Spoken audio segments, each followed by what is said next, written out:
Ayan, so welcome back po dito sa Denrica at Doy TV Sports. Well, ang ating pong topic ngayon, ayan na po, ang second unit ng Barangay Ginebra. Kahapon po natunghayan nyo yung ating dalawang Twin Tower at mga pa-shoutout, no? At ilang mga updates dyan sa PBA. So mabilisan lang po ito. Well, kung di pa po kayo subscriber ng channel na ito at kayo po'y taga-barangay, mag-subscribe na po kayo, no? Wala lang. Okay. So, yun na nga po, no? Ang ating pong topic, kahapon yung Twin Towers ng Barangay Ginebra. At yan nga po, si Troy Rosario at ito pong si Japet Aguilar. Medyo naninibago pa ako dahil pag sinabing Troy Rosario, di ba, parang iba pa rin no? Marami na pong mga excited dito, ha, na matunghayan si Troy at talaga pong ika-capitalize po ng Barangay Ginebra. Kumbaga susulitin nila yung paggamit dito kay Troy. Di ba nga? At talaga pong itatambal nila ito kay Japet. Para sigurado po walang second chance points ang kalaban. At si Brownie po makapag number 3. Number 2 si Thompson or si Holt. At number 1 po si Abarrientos. Pag nakabangga po nila ulit itong sila Castro, sigurado po si Scotty na kukuha dito o kaya si Holt, no?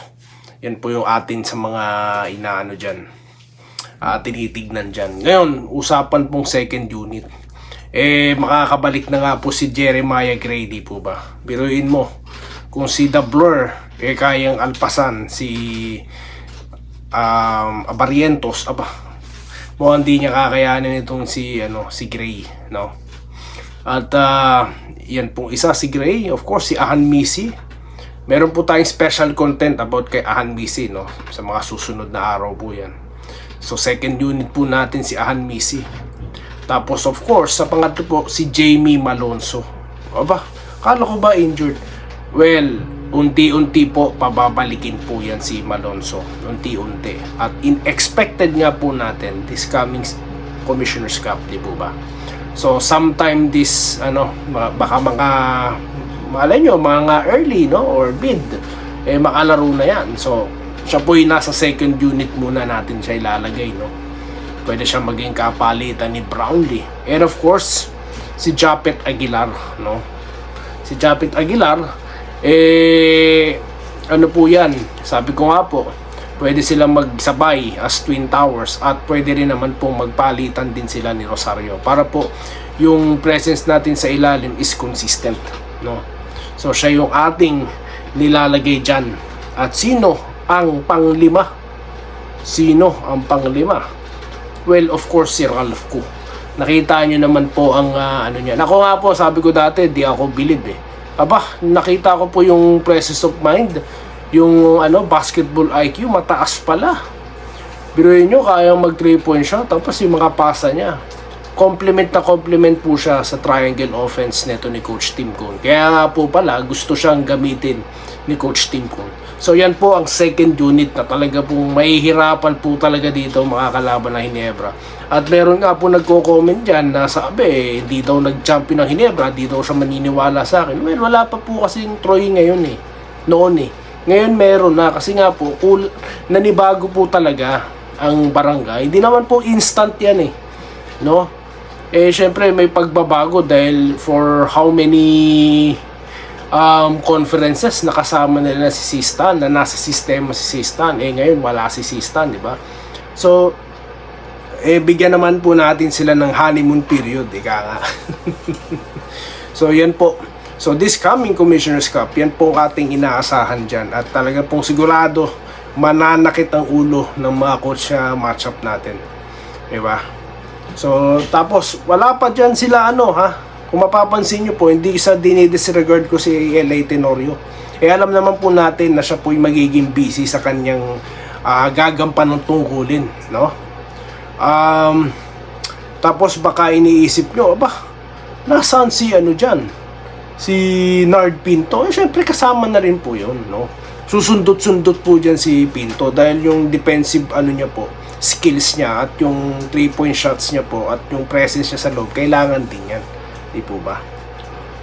Nandyan pa rin naman po yung si Benedict Adamos, no? At si Isaac Go. Hindi ko naman po kinakalimutan yung dalawa na yan. Kapag may pagkakataon, makakalaro yung mga yan. Why not? Well, Isaac Go, baka makabalik na rin yan. Injured pa siya, di ba? So, 6'7" yan. So, you can't let him go, no? Ito pong si, go na nga siya, pababayaan nyo pa. So, yun po ang ating matindihang second unit, no? O, dahil dyan, shoutout na po kayo. Kung ano pong masasabi nyo pa, mag-comment na po kayo, katulad po ng ginawa na mga nag-comment po dito sa content natin na to, na marami pong nanood, no? Salamat po. At nag-iwan po ng mga comments. Alwin Lodronio, no? Na nag-good morning. Si Maverick Boss, hindi siya first 5. Ano po, ang sagot ko sa tanong nyo. No? Siya po ay magiging, solid 5 sa second, second unit. Okay? Ito po si Abe Samson. Bakit? Magaling ba yang si Troy, ha? Sir, sigurado ako mas magaling siya sa inyo. Ewan ko sa inyo, sir. Ba't ako tinatanong nyo? Di ba, nanonood ba kayo ng PBA? Nakalimutan ko na tumawa, mga tanong na yan. Grabe naman kayo, sir. Sigurado po ako, sir, mas magaling to sa inyo. Okay, Malyari Mascarinas, pa-shoutout naman, idol. Sabi niya, excited na ako makita sa Ginebra, new starting 5 with Troy Rosario. Wow, salamat, sir. Edwin Rolle, shoutout po, malapit na rin makita, abangan po natin laro ni Jet Troy. With Fredo Bautista, no, na nagpapa-shoutout din po, no? So, yun na nga, sabi niya, kulang sila last time ng tower. Ngayon, ito na po yung second tower, dumating na. Mainit-init pa. Reno Baral, 2007 boss, pinakamalakas naging lineup ng Ginebra noon. Helter Brand, Kagiwa, Tubid, Johnny Abarientos, no? The Legendary, Makapagal, Salvacion, Di Maunahan, Menk, Hatfield, Ribis, Mamaril, Andy Sigel, may reserve pa, Jack Chia, Noble, Holper, at Quezon. Oo nga, sir, no? Ang lakas niyan. Napakaganda po niyan lineup na yan, no? Sunday Special, may Mark Makapagal, no? Tapos, during that time, si Abarientos, di ba? Ganun pa rin ang laro niya kahit na medyo nagkaedad na. So, ang ganda po niyan. Tapos, may Hatfield, Ribis pa, Menk. Grabe, lakas niyan. So, hindi na po talaga kasi nagpapahina ang Ginebra, eh. Dati po, ang mga lineup natin, Cheng Ong, ngayon po, talagang kung sino yung available na malakas, kukunin nila. At wala kasing magagawa mga haters dyan. Wala kayong magagawa. Tutulo lang ang laway nyo dyan. Ma-high blood lang kayo sa galit. Pero ang Ginebra, kukuha ng malalakas na player yan. Sa ayaw nyo sa gusto. Okay, Irene Giles, good morning po, no? Ito po si Sir Danilo Empeno. Congrats sa SF. Aba, nanalo po, no? Buti na lang may Super Marsho. No? At yung kahilig pala, mahilig palang mag 3-point shots yan. No? Great pick up po, no? So, mukhang panalo sila. Itong panalo sila sa trade, ganun din ang Terapima, okay din. Ang pagkakaiba lang, hanggang kailan yung nakuha ng Terapima. Okay, Twin Tower po yan, Japet Troy Bossing. Lope Bucalo, sa tingin ko, sir, pwede pong pagsabayin yung dalawa. At sana maka-adjust si Troy sa sistema. Opo, kayang-kaya. Magaling naman yan, eh. Minerva Jaba. Hello, sir. Good luck sa Twin Tower ng Ginebra, Aguilar and Rosario, no? Ganun din po kay Mary Grace Bundak. Boss, excited na akong panoorin laro ng Ginebra with Troy Rosario. Shoutout po, watching po Puerto Princesa City, Palawan. Gerald Castino. Wag mo na mag-expect kay Troy. Mag-adjust pa yan. Yes, tama po kayo dyan, no? Sabi nga po ni JJ Helterbrand, wag mo nang ma-pressure, no? Relax lang. Base po sa napanood ko, mga teams na nauna ng lumaban, wala pa akong nakitang import na magpapataas ng kilay. Wala pa daw. Pero di ganoon katindi. Sa tingin ko nga, sir, no? Parang si Jefferson pa din, no? Tsaka si Brownlee. ang maglalaban sa best import this coming Commissioner's Cup. Renato de la Cruz, nakaka-excite na sir ang laban ng Ginebra. Welcome Troy sa Gene Kings. Maganda magiging future mo sa Ginebra. Just play hard. Pa-shoutout po from Wangpulo, Valenzuela City, no? Solid Ginebra po siya. At si June Bano Manlolo, go go go, Gene Kings forever. Ayan, talunin natin, malakas sa team ngayon. Malapit na po 11. Rodante Sabida, ayan. Shoutout po, malapit na laro ng team natin ng Ginebra San Miguel Beer. Good luck mga idol. Marifer, boss partida, maliit po import natin. Yes, partida po talaga yan, no? Pero may malaki na tayo, kaya relax tayo.